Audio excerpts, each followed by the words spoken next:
So ఇప్పుడు coming to మన movies కదా, చాలా ఈ గ్యాప్ ఎందుకు తీసుకున్నారు? బట్ చాలా మంచి ప్రాజెక్ట్ అయితే వస్తున్నారు. సో ఈ గ్యాప్ ఎందుకు వచ్చింది? అంటే అనుకోకుండా జరిగింది. నేను Okay. ఎప్పుడూ నా కెరియర్ ప్లాన్ చేయలేదు.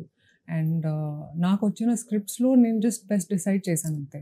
నాకు తెలుగు స్క్రిప్ట్స్ కూడా చాలా అంటే నాకు నచ్చలేదు కొన్ని స్క్రిప్ట్స్, Okay. అందుకే చేయలేదు. బట్ ఎప్పుడూ లాంగ్వేజ్ బ్యారియర్ లేదు కదా, చాలా మంది హిందీ ఆడియన్స్ కూడా చూస్తున్నారు, Pan India. పాన్ ఇండియా అయింది. కానీ నాకు తెలుసు బ్యారియర్స్ ఉన్నాయి. ఎందుకంటే ఎప్పుడు కూడా చాలా తెలుగు వాళ్ళు కూడా నాకు చెప్పారు, ఎందుకు మీరు గ్యాప్ తీసుకుంటున్నారు, అంటే ఏమైంది. అలా నేను ప్లాన్ చేయలేదు అసలు. కానీ నాకు చాలా సంతోషంగా ఉంది ఈరోజు, ఎందుకంటే ఎప్పుడు కూడా చాలా ఎక్సైట్మెంట్తో చూస్తున్నారు. అంటే ఓకే రాశి వస్తుంది, అది తెలుసు కదా, చూడాలి.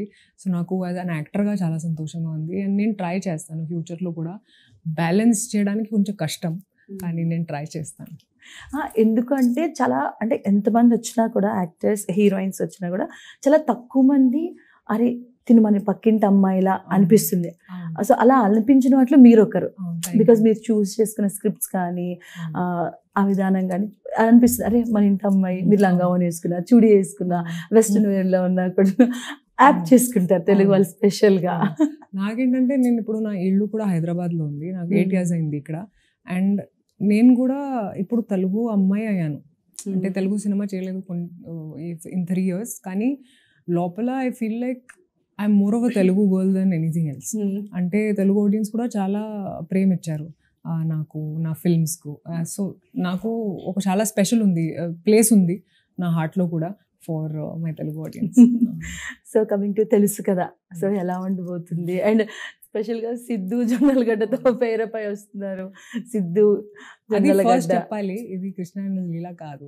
చాలా మంది రాశారు, కామెంట్స్ లో పెట్టారు దట్ అది is it Krishna and Leela part 2 అని. కానీ కాదు, ఇది అస్సలు కాదు, ఇది జస్ట్ వేరే లవ్ స్టోరీ ఇది. అండ్ మీరు చాలా ట్రయాంగులర్ లవ్ స్టోరీస్ చూసుంటారు, కానీ ఈ స్టోరీలో ఒక కొత్త పాయింట్ ఉంది, అది చెప్పలేం. కానీ ఇది మాత్రమే చెప్పగలుగుతాను, దట్ ఇది చాలా డిఫరెంట్ స్టోరీ అండి. ఇందులో ఒక యూనిక్ పాయింట్ ఉంది. అండ్ చాలామంది అమ్మాయిలు రిలేట్ అవుతారు, అండ్ చాలామంది ట్రిగర్ కూడా అవుతారు. అండ్ సినిమా చూసిన తర్వాత చాలామంది లవ్ గురించి లేదా రిలేషన్షిప్స్ గురించి లేదా పెళ్ళి గురించి మాట్లాడుకుంటారు. అంటే అసలు మీనింగ్ ఏంటి, బౌండరీస్ ఏంటి రిలేషన్షిప్లో, అది మాట్లాడుకుంటారు. ఎందుకంటే ఇప్పుడు లవ్కి డెఫినేషన్ కూడా చాలా మారింది. సో ఇప్పుడు నాకు కూడా తెలియదు, మీరు అడిగితే నాకు కూడా అసలు లవ్ ఏంటని నేను కూడా ఆలోచిస్తాను, యూనో. సో అందుకే ఈ ఫిల్మ్ చాలా important I feel. So definitely నేను హోప్ చేస్తాను that people will go to the theatres and watch.